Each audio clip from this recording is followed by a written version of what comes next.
Well, you're looking happy and healthy. It's good to see you.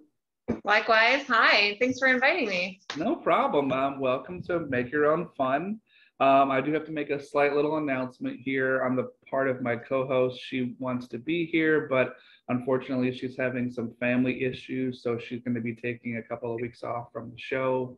So that's just more for the general audience rather than just you, but I promised I'd say a little something for her. So now that that's out of the way, how the hell you been? It's been an insane 2 years for everybody. So yeah, it's been really wild. How did you? And obviously you made it through, but in terms of like creativity and keeping your sanity and everything like that, did you have like a writing routine or different things you had started before the pandemic that you kind of worked along maybe through the process?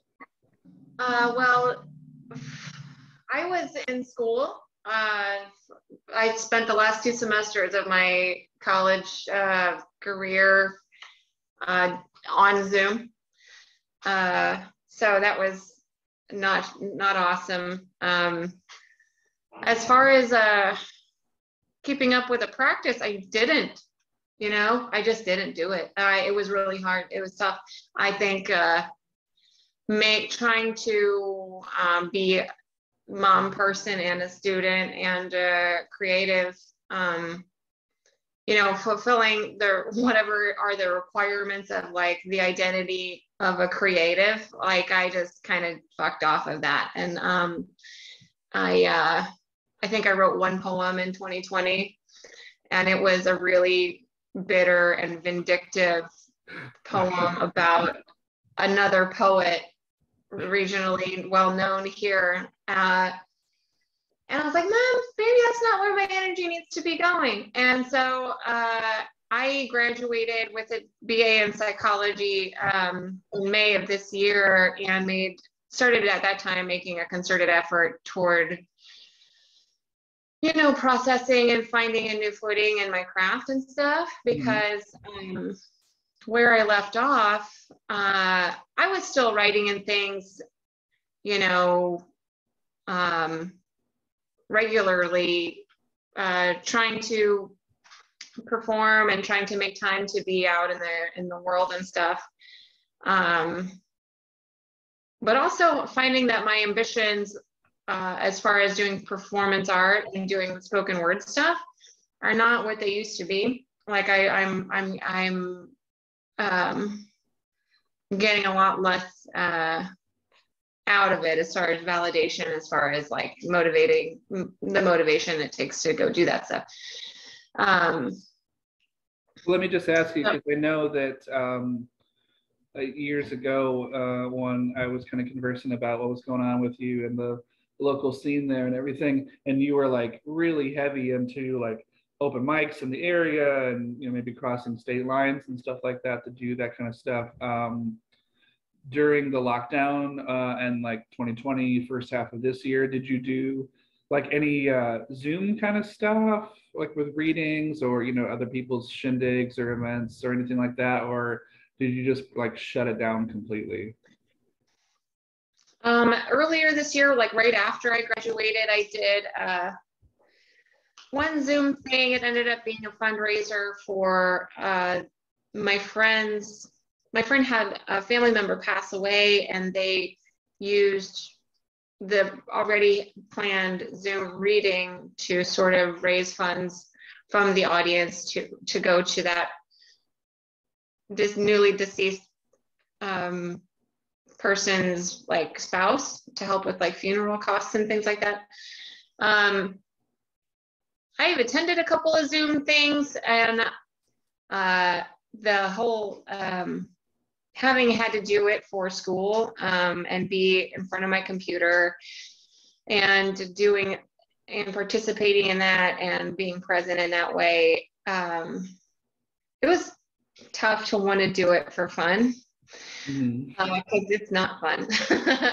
It's just there's the technologically mediated space where we're trying to have these human connections. It's we can go through a lot of the motions, but there's a lot missing from it.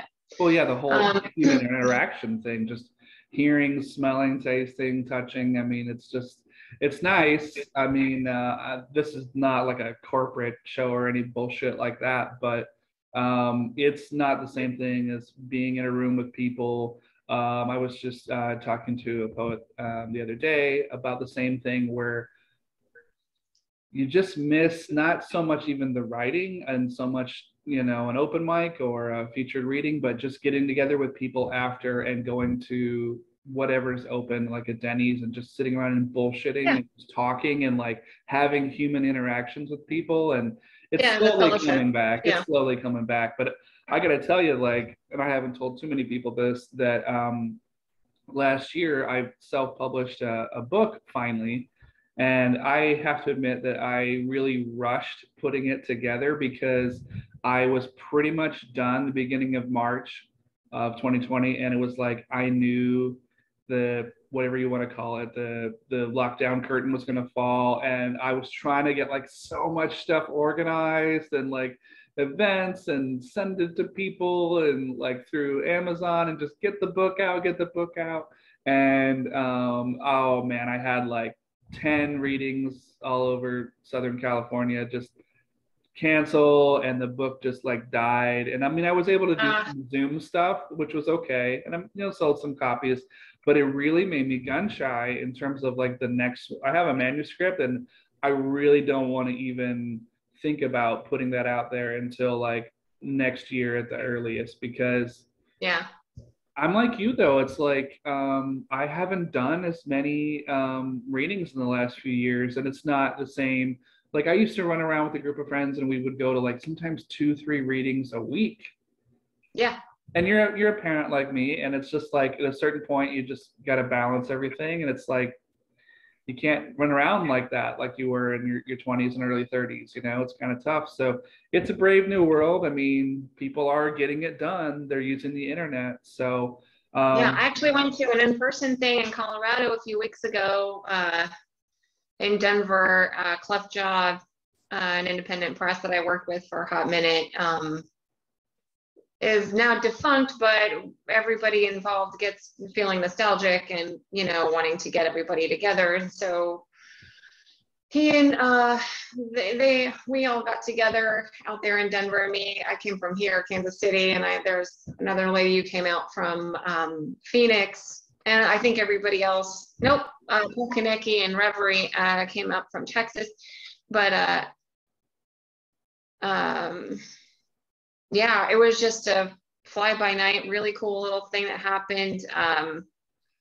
And getting everybody else was local to Denver, and just, it was my first time in Denver. And getting to travel, getting to like get behind the wheel and go away from Kansas City was pretty sweet. I hadn't been able to do that in a minute. And then just being, I didn't have a whole lot of time to spend there, but getting to go and like see what's happening with the early 20s set, and what they're doing and how they're organizing themselves. It was really, really cool.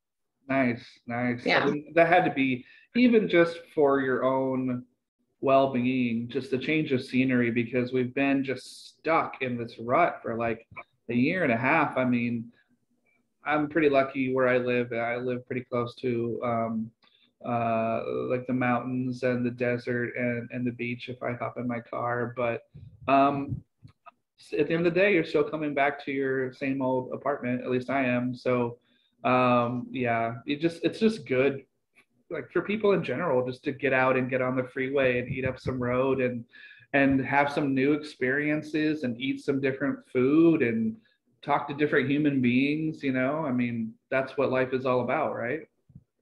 Well, sure. I mean, we're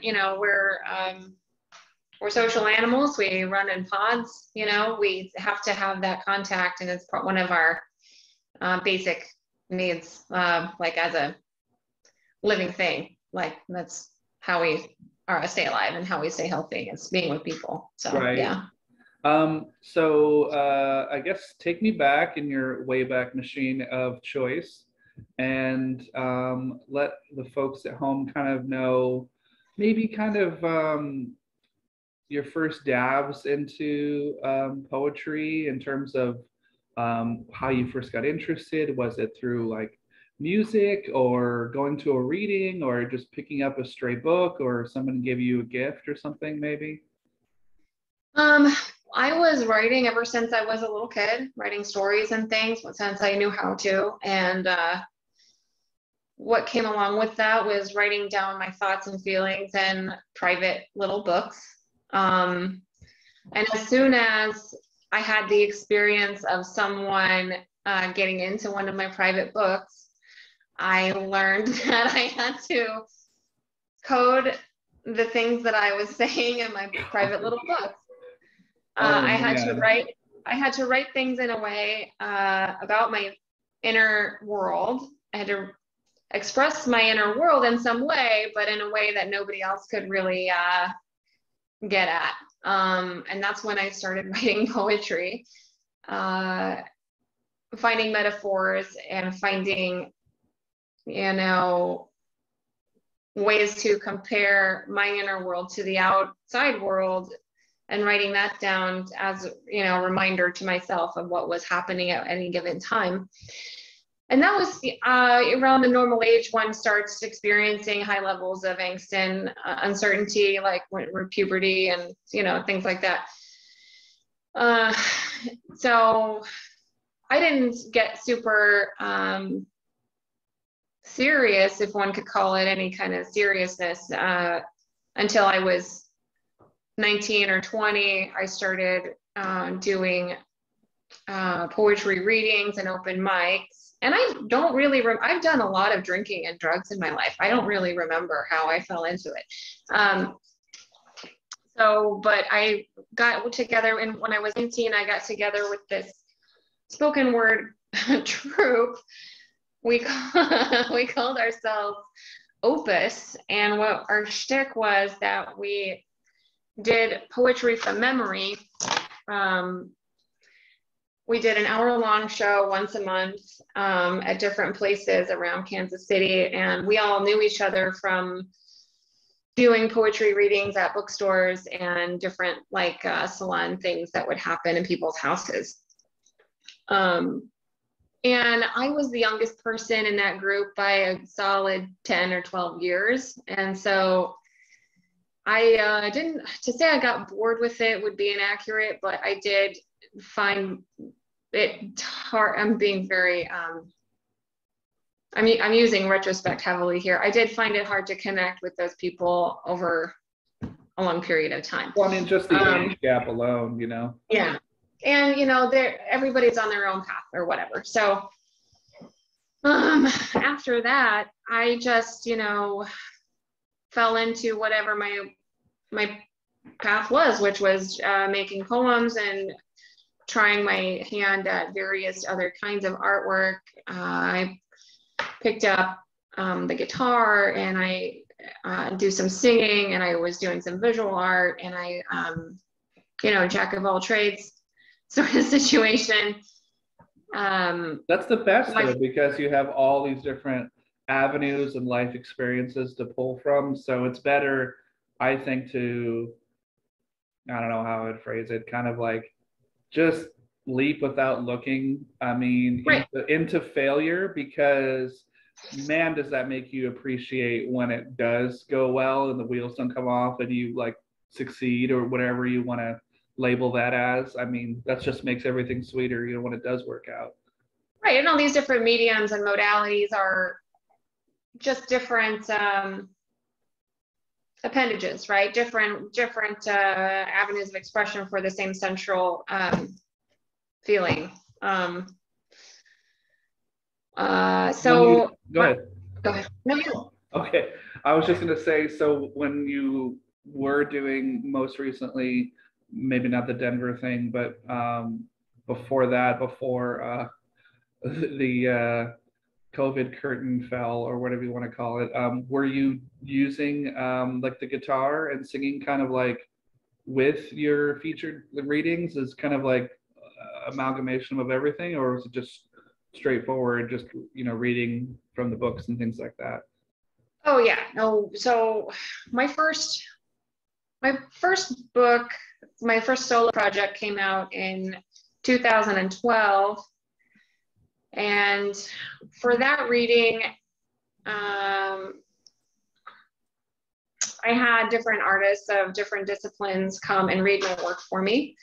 And I recognized at that time that what is motivating for me and what is really interesting to me in the performance aspect of poetry, doing poetry, is disrupting the audience's expectations and conception of what a poetry reading looks like or feels like or what it does or what it is.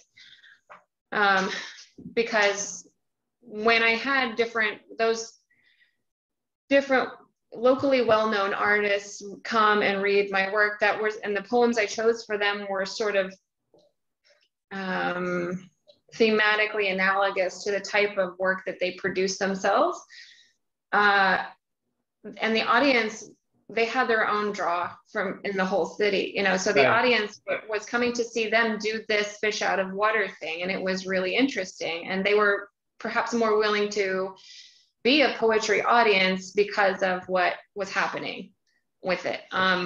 So it was something sort of switched for me, and I since then have been trying to find increasingly new and exciting ways to provide poetry audiences with that kind of experience where, for instance, my last book that came out was in 2018, and it's a short little chapbook. There's 14 poems in it. It's called A Banner Year, and it's the poems are thematically unified, and they do some work of unpacking the residual bodily and experiential effects of trauma. So the reading for that, it's sort of hard to picture just with the explanation, but okay, so it's a dark room and there's a stage. On the stage, there is a screen for a projector behind there was a table. Behind the table, there's a screen. Then there's like a privacy sort of room divider screen. And behind this, I've set up a camera, which is feeding into the projector. And you see this on the screen that's for the projector, you see a shrine being built up. There's incense and candles going. And so while I'm reading these poems that are in the book, I'm also unpacking a package that I've crafted, and in each package is a thing that goes on the shrine. And so it's a lot of the movement. The poems themselves produce this movement and builds up into this thing that the audience is watching unfold. So it's literally unpacking the poem, like inside the box that I've unwrapped on the stage is a poem, and all of this wrapping and this object that then goes unseen behind, but you see it appear on the screen behind me. And it's like, so while I was in school, I did a brief reading feature where I had developed a suite of poems that are, to describe them again in words is sort of inappropriate, but there are these stanzas and there are these parenthetical, each of them has like 4 stanzas, and then between each stanza is this parenthetical that are all tied together thematically. There's like 8 poems or something. And I had a friend of mine come and help me read these poems where I'm reading the straight stanzas and she's reading the parentheticals, and our voices are overlapping. And so the audience experiences both channels at once, and it interrupts their ability to attend. And I was in the middle of my my brain and behavior class in college, and it was just really funny to me to do that. and like what you were able to pick out of any one of those poems would only be part of it. But also that was the point, because we're only able to attend to a small portion of our experience as creatures on this planet. So I just thought it was really funny. And that's the kind of work that I want to do. I want to surprise people with that. I want to like make jokes without making jokes at people or on people. Like you want to be inclusive. Pardon? You want to be inclusive. Yeah. Speaking of that, because it sounds like you put so much hard work and thought into organizing this and making it as a full presentation, not just a reading, but an event, something you have to go and experience.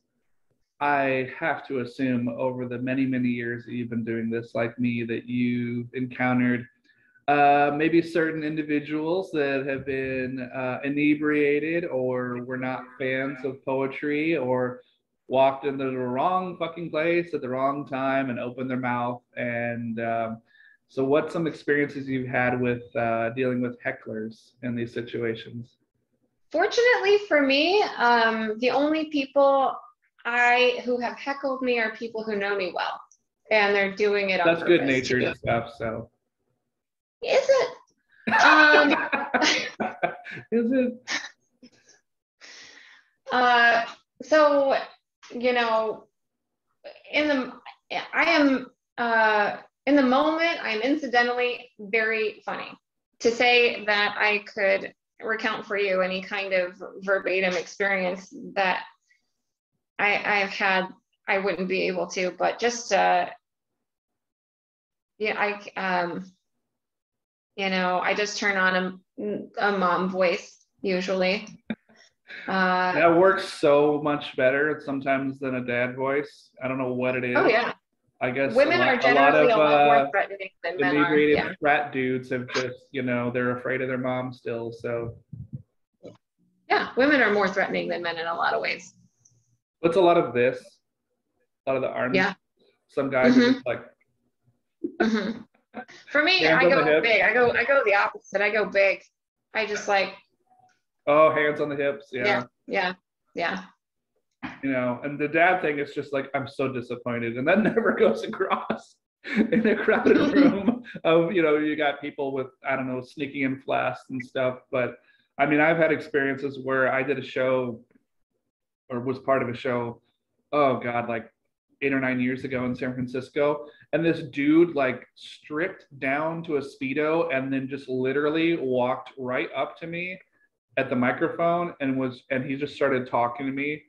And he was like, yeah, Lawson, I've got your number, man. What you gonna do? What you gonna do? You gonna read some poetry? You gonna make it exciting? You gonna enthrall the room? And I was just like, okay. And I just kind of moved the microphone stand over a little bit and got my little piece of paper out. I'm like, okay, so the next poem. And it's like, you just gotta plow through it because it's their venue, their safe space. I'm somebody new, they don't know. And they're just trying to like push and see if you'll push back. And later he came. Yeah, a lot of that attention-seeking stuff is just to, if you don't give them the attention, then they're. Oh yeah. If you don't cede the power on the stage, they get frustrated or aggravated or annoyed, and they'll just filter back into the crowd. But I don't feel like I invite that stuff, but there's always just some jackass that wanders into. I mean, it depends on the venue. If it's a poetry reading, like an event, it's usually just an invitation only. But if it's something at a coffee house or like a bar or a restaurant, you're just at the mercy of whoever walks in the door. Yeah. So. Yeah, I like, sometimes it's fun just to point them out, make them very, very visible, as far as like people who are interrupting without maybe intending to interrupt. you know, people who get up to leave to go to the bathroom during your reading or whatever. You could say something like, oh no, I'll wait. It's good. It's good. Like you're in the middle of something super serious and they get up to go and then, oh, we'll wait. Yeah, let me know when you're done. Oh, it happens, yeah. you know, but it is what it is, and you just have to move on through that. So, obviously, you've written several books and learning about playing the guitar and singing now. Is there any other type of writing or any other kind of artistic expression you're kind of delving into that you're kind of finding like later in life here, like, hey, this is something I never would have done 20 years ago, but now, why the hell not? I'm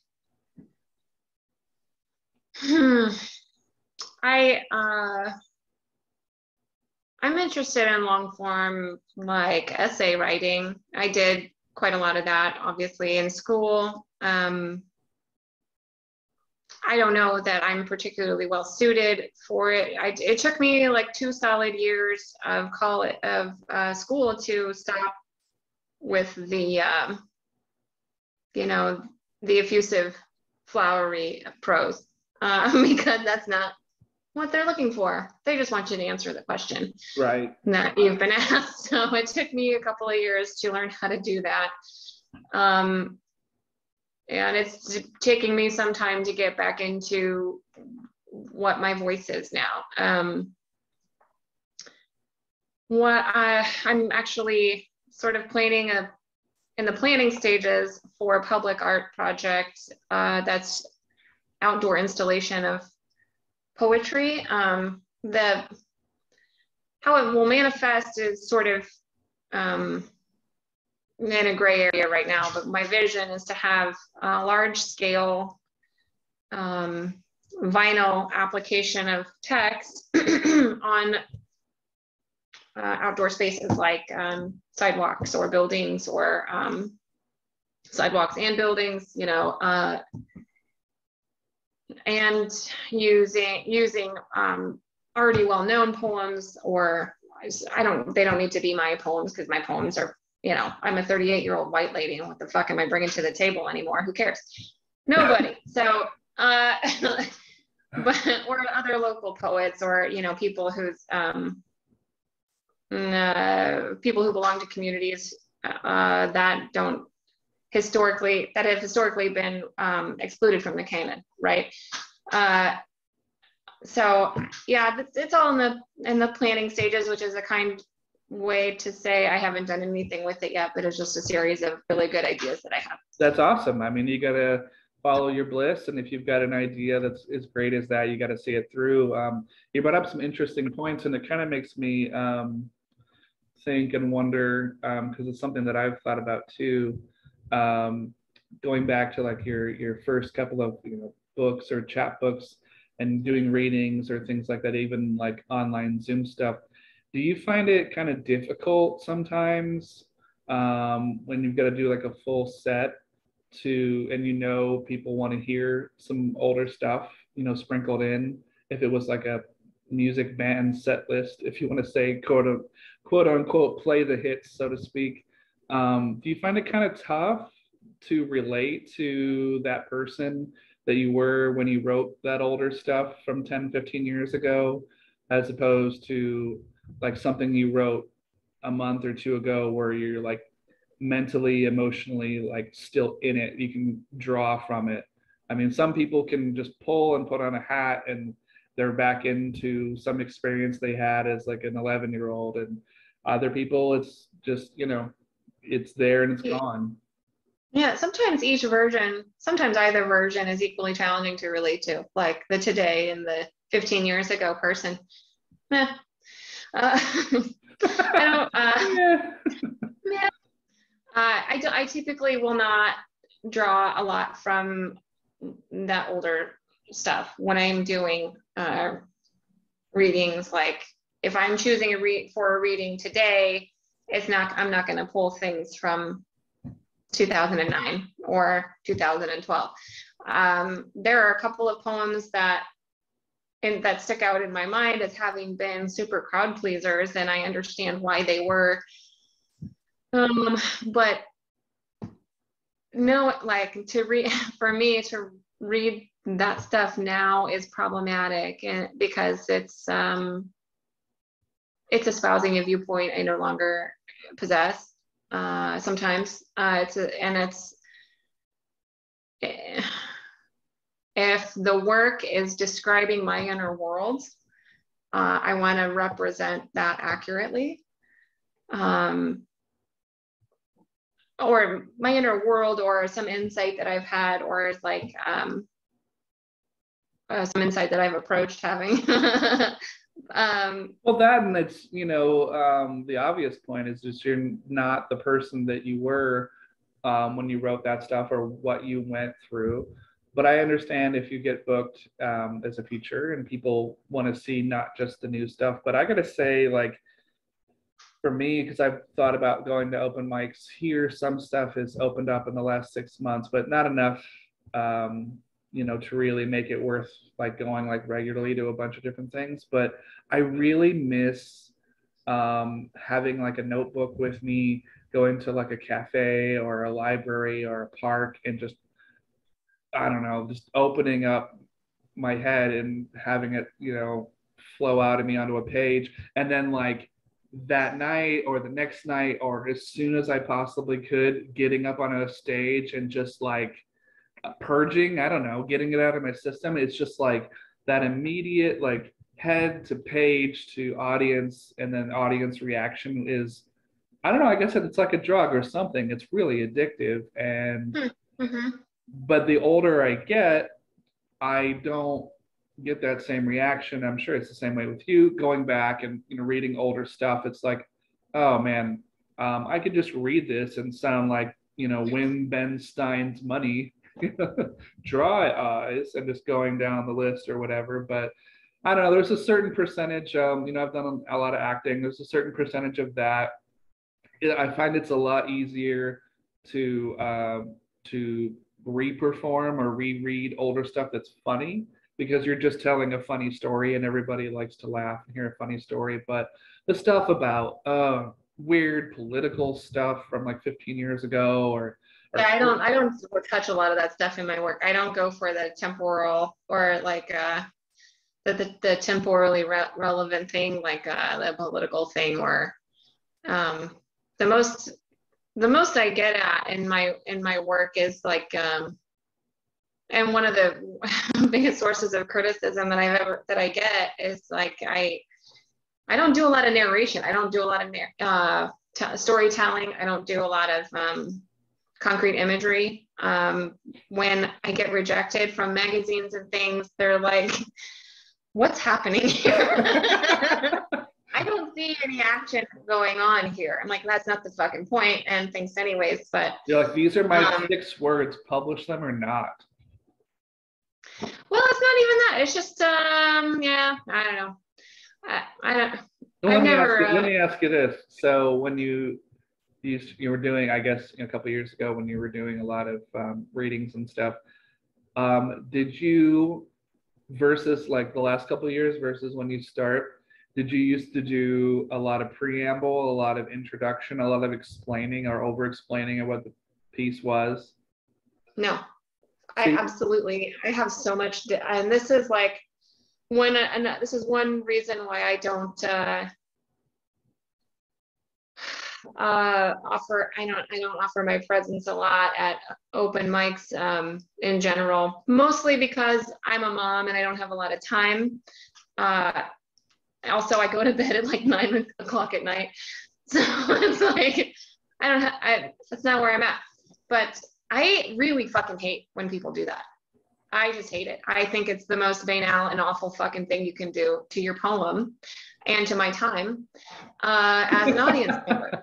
Like, if it fucking comes across, it's gonna come across, and if it doesn't, it doesn't. And joke's on you for fucking like having to explain your shit before you say the thing. Like, if you have to explain it, does it work? No.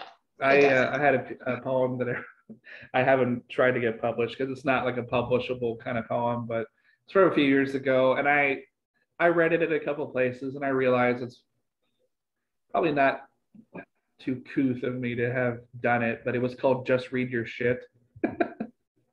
And, you know, the people that know what you're talking about, they get it, but then everybody kind of just slowly holds their notebook like, oh, I guess I got to rethink my plan of attack on the stage here. And this guy. Yeah, and the worst of it is when like some of the exact same words they've used in their description of the poem come out in the poem.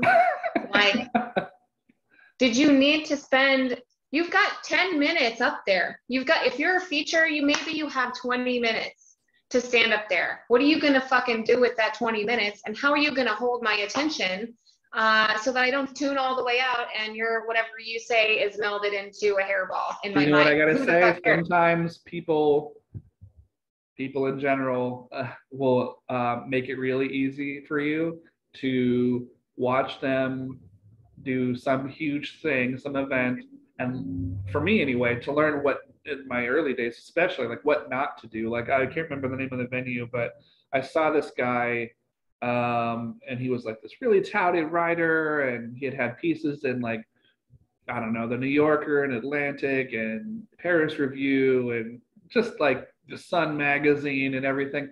And the guy got up there and he started talking about like his experiences as like, you know, being in his 20s in the 1970s.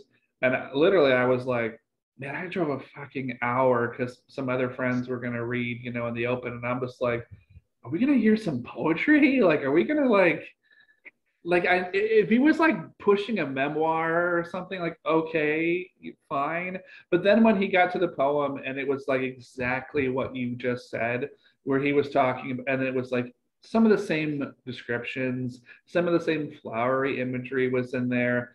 And then I remember one time he finished a poem and then somebody in the back was just like,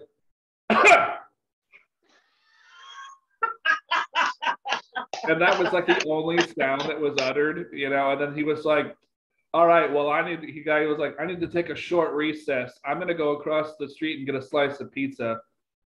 That will be the intermission. And the host was like, we don't really take intermission until after the featured reading. And the guy was like, okay. And then he was like rummaging around for more stuff to read. And I'm just like, you can't, I mean, thank God that guy was just that much of an intolerable dick. So it's like, hopefully I will never be that bad, or God forbid I got published in big publications or something. But it's just like, thank you for showing us all like what not to do. Because like everybody left that reading just being like, fuck that clown. Yeah, fuck that clown. I wasn't there, and fuck that clown. Like, I mean, you had to have gone to stuff before where you're like, well, I'm really interested to see what this person is going to bring to the table. And they're talking about life experiences. And then you sit there and you're just like, I cannot get this hour back of my life. Sure. Yeah. I mean, if you're, the thing about going to poetry readings is that 80% of the people, no, 92% of the people who go to poetry readings are people who write poetry. So like, I mean, we've all become really, I mean, every one of us has been in the position to be just super enamored of ourselves and what we're doing, and that we are there doing it. And so to see, to see it in other people, it's expected, and it's just like the fucking like speed bump you got to get over if anything good is going to come out of your experience at the thing. And that's why, you know, if I do a thing, if I'm out there, if I'm going to do a feature and I've got 20 minutes and I'm going to come up with something for that 20 minutes, it's going to be memorable. You're going to talk about it. At least with yourself a little bit.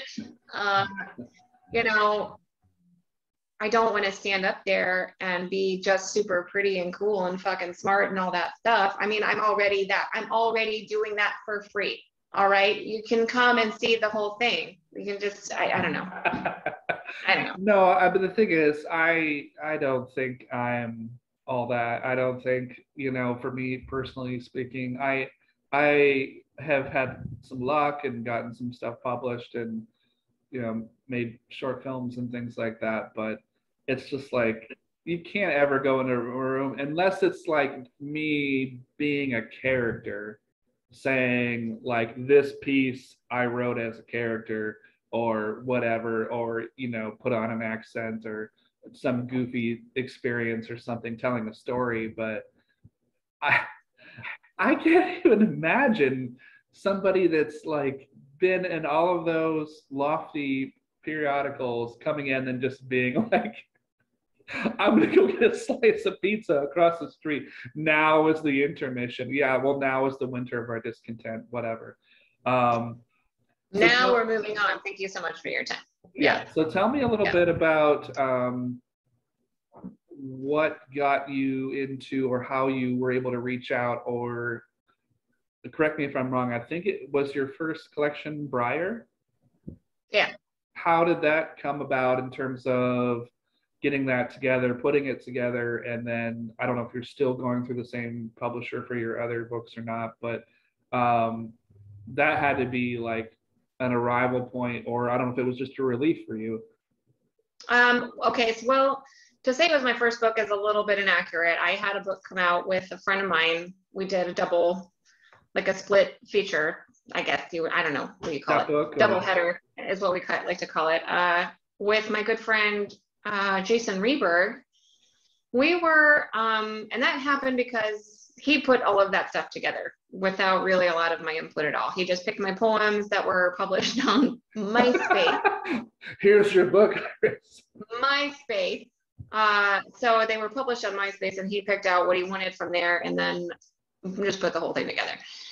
Based on the reception of that and my my presence at the bookstore. So my publisher at that time is called Spartan Press, and they operate out of a used bookstore here in Kansas City, Missouri, called Prospero's Books. They published Briar, Nice Feelings, and a chapbook called Where We Were There. Briar and Nice Feelings were full-length projects, and the chapbook came out in between those. Anyways, they right after the first book with Jason came out, Will Latham, the head editor over there, asked me for a manuscript, and I, was a new mom and dealing with also getting divorced and just all the stuff going on. And it took a little over like a year and a half or so for the actual book, after I gave them the poems, after we started doing the real work on it maybe a year later, and then sometime after that it actually came out. So and this is all this stuff is going on, and that's when actually you and I first met.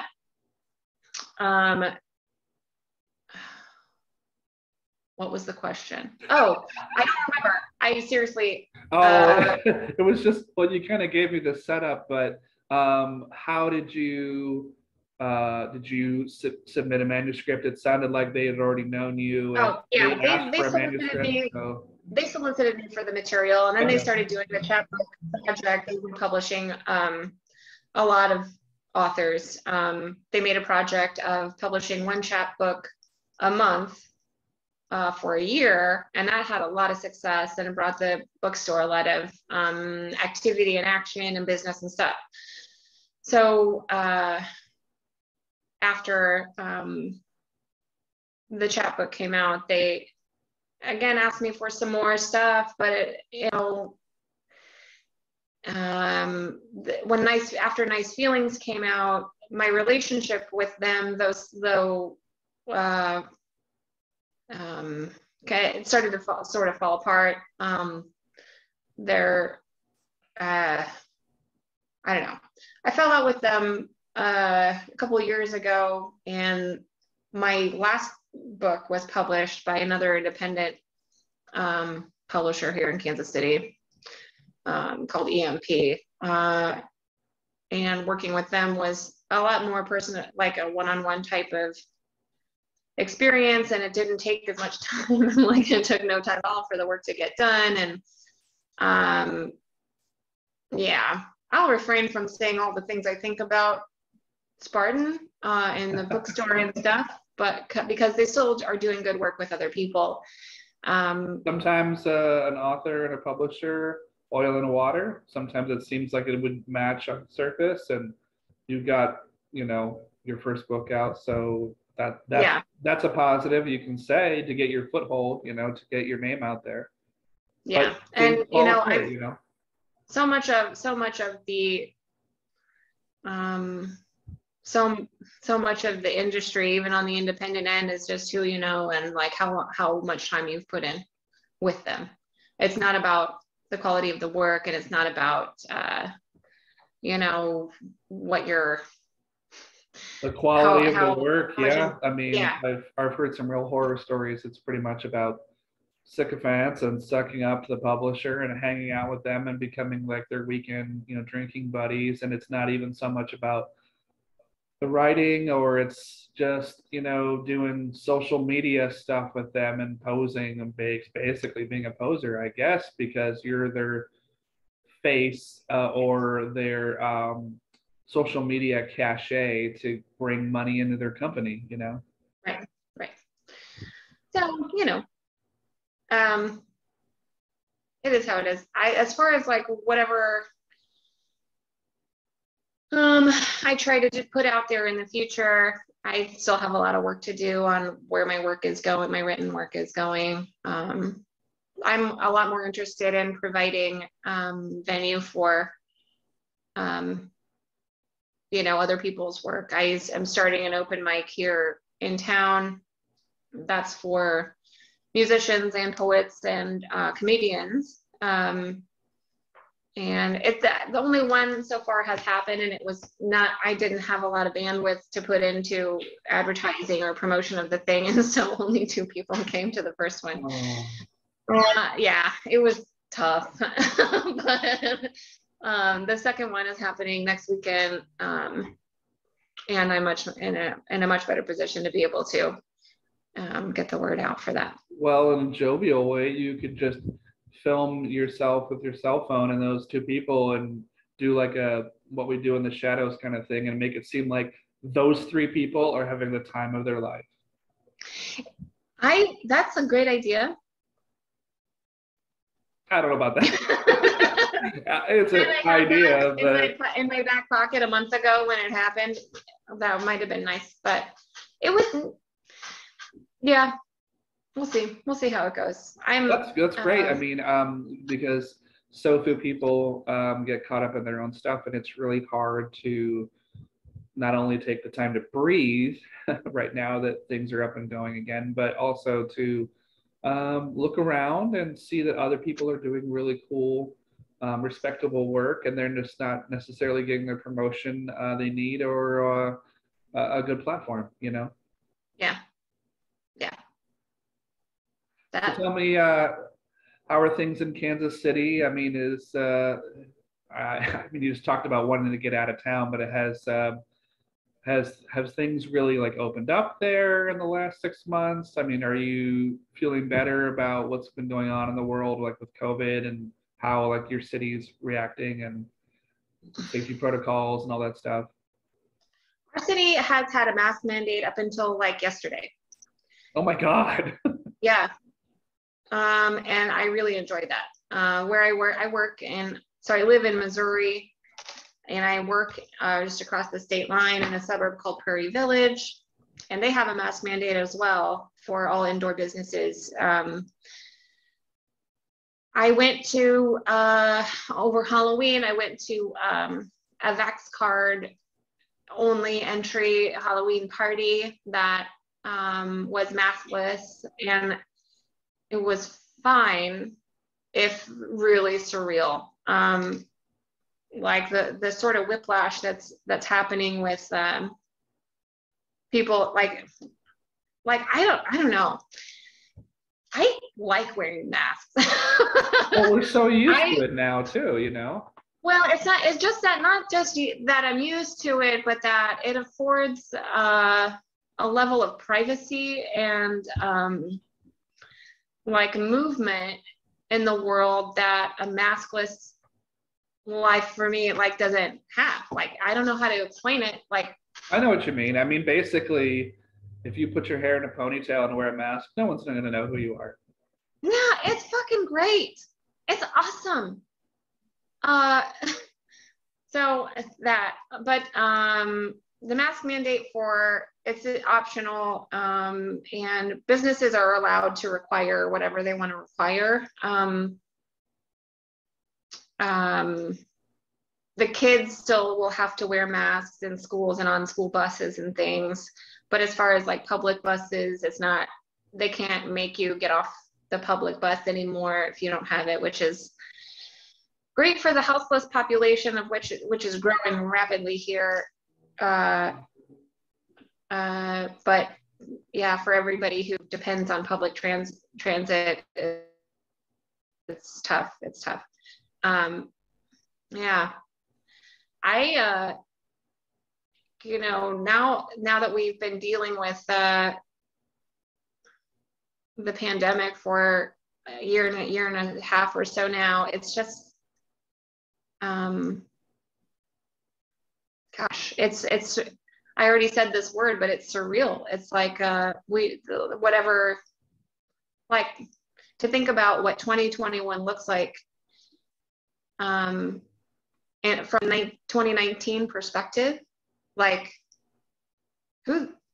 no, that's a whole other world. That's a whole different world. It's completely you know what I mean? different. I remember seeing an interview with I think it was Stephen King talking about he was writing a novel or a short story that took place on a cruise ship, and he got to the end of it and he's going back and he's doing his edit on his manuscript, and then he's like, this story can't take place in 2021 or even 2022. Yeah. It's got to be 2019 or it's not believable at all. Yeah. The world that we live in. Well, let me ask you this, because we're going to wrap it up here in a few minutes, but we're on the downward slope toward the holidays, so we've got that to deal with and going on. But for 2022, I, knock on wood, foresee things opening up, unless we have some weird nether delta crisis. Things are going to be open pretty much 100% with like concerts and venues and restaurants and movie theaters and all that stuff. Do you have like hopes / plans for things you want to do or accomplish for the next year?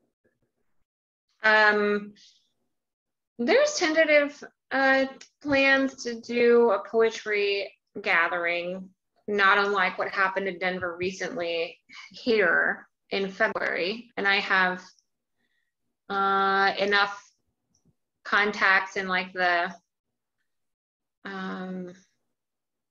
literary and art and education world to provide venues to organize for venues for that.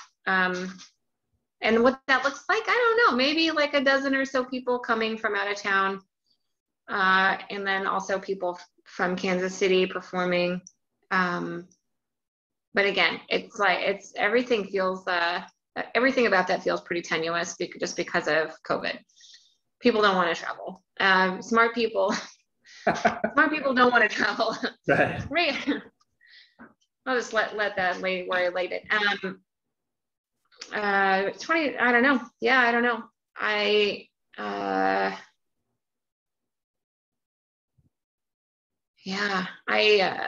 As far as like my personal stuff, my projects and things, I don't have a hard like timeline or agenda. Like my public art thing that I have ideas for, will need to happen in warmer months, and so like that won't get rolling until the springtime at the earliest, and so I'll have enough time to organize for materials and locations and things for that. I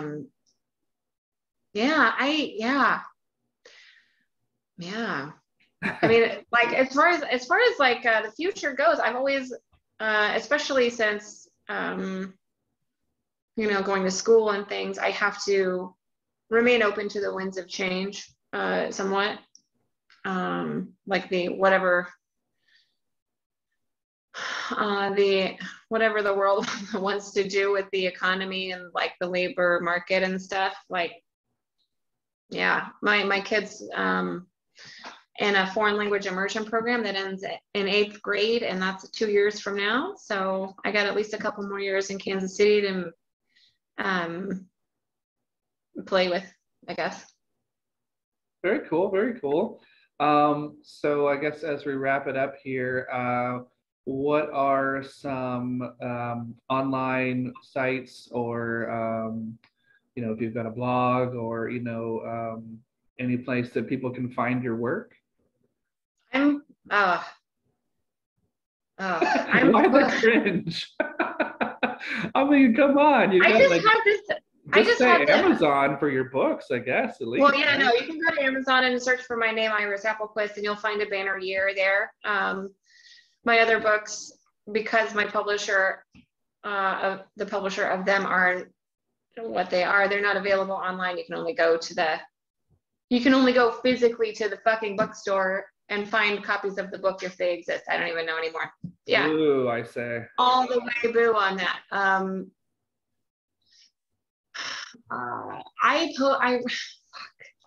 This hurts me to say, but it's true. So if you look at my Instagram, I regularly will post stories of my rough drafts. Okay. And they go into a highlight reel called Please Don't Read. Of course, people are drawn to it like moths to a flame, but yeah. Right. I mean, if that's enticing to anybody, then that's where I mean, they come would go. on, you're gonna call it that and like dangle it in front of people. So my Instagram is Apple_Quist, APPEL_QUIST. And that's my handle for Twitter as well. I'm not active on Twitter. Don't look for me. Yeah. But as far as Facebook goes, I'm not doing a whole lot with organizing or networking there because it's gross. Because Facebook is gross. So is Instagram a lot, but fuck. Where can people see performance videos, or would there be stuff on YouTube under your name? Like seeing your work? Why is it cringe? Come on, man. I'm trying to like bring people to you. Yeah, you can search for me on YouTube as well, and there's stuff. I mean, I'm not trying to like get you to sell your soul, Paul McCartney, or whatever. I'm just kind of like, come on, like you got stuff. I mean, I'm on the YouTubes, and then also, I mean, there's also like a video of me doing a thing for my Spanish class, trying to like make a salad in Spanish. That's awesome. Like, no, that is hilariously so great. terrible. It's totally hilariously terrible. I'm gonna be like, I never would have known. I never would have known. There you go. I speak Spanish poorly, so poorly that when I made the video, I didn't include my face because I wasn't supposed to be reading. I was supposed to just be speaking, and I was definitely reading the text. It cannot be any worse than me when I first moved to California and literally got off the fucking metro bus, whatever, wherever I was, and I was like looking at the street signs and going like, oh yeah, I shouldn't have taken French. What a fucking waste of my life. Yeah, the most commonly spoken language besides English is Spanish. Yeah, I picked some things up, but yeah, should have worked a little bit more on that. But anyway, just wanted to say, but it's not about my failures anyway. So I want to thank you so much for being on the show, Iris. You've been great. Yeah. I knew you would be, even if I had to kind of twist both of your arms to promote your own stuff. Yeah, no, that was weird. That was a weird feeling. You're like, I do have things that I've written that are online. I'm like, it's Amazon. Yeah. Come, let me invite you into my disgusting process, everybody. Let's take a look. Yeah, I know. No, I mean, it's a cheesy expression, but acquiring minds want to know because there are aspiring writers and people putting out like their first tentative chapbook and their first couple of readings, and they're terrified of sharing their stuff at open mics or like what we're doing on a Zoom chat. You know, people it's really fucking scary to be in front of anybody in any regard and open yourself up and say, this is what I'm feeling, this is what I'm going through, even if it's, you know, couched in metaphor or something. It's just, you know, we got to make it easier and show them that it's going to get better, it's going to get easier. Yeah. I don't disagree. You're just like grabbing for a bottle of wine. Like, it's not going to get easier, kids.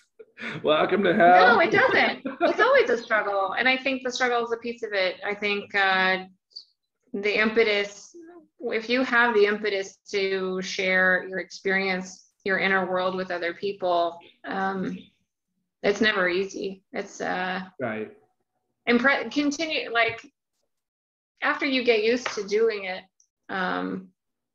that going through the motions of it gets easier, but finding new ways to improve and finding new ways to say the thing you mean and to keep it interesting. I will throw that in there too. Yeah. It's hard. It's work. It is, but we do what we do because we love to do it, and sometimes it's all we know how to do. But I just want to thank you again for being on Make Your Own Fun, and wish you nothing but the best. I hope you have a great year. I almost said a banner year. What? Yeah, no, yeah, no, you should buy it. It's not very expensive. It's like $10 or something. Nice. All right. Well, I guess we'll just wave like idiots, and we'll talk soon. Bye, everybody. Bye. Thank you. Bye.